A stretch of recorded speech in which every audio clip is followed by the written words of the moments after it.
this case, the financial sector. Why? What is the reason for you?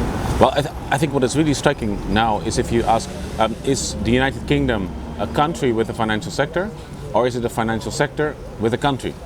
Because every time the British government says, we're going to implement some tough laws that will make finance safer, the banks say, well, then we're going to leave. We're going to go to Hong Kong, we're going to go to Switzerland.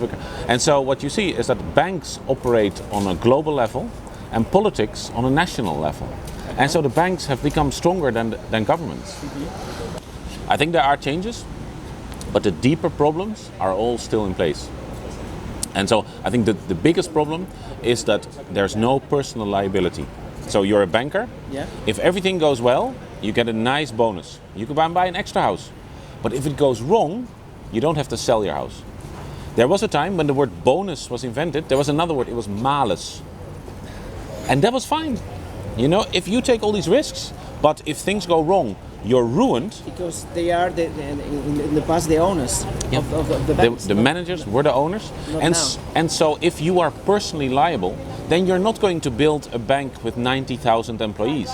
Because you cannot control 90,000 employees. And in finance, 3 people can lose 10 billion.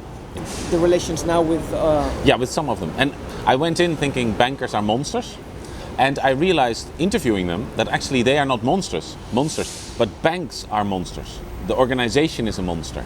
And it brings out the worst in people. They're very much like you and me. They speak several languages, they are international, they like magazines like The Economist. In cultural terms, I have much more in common with them than with some of my readers. Exactly. I am part of that post-national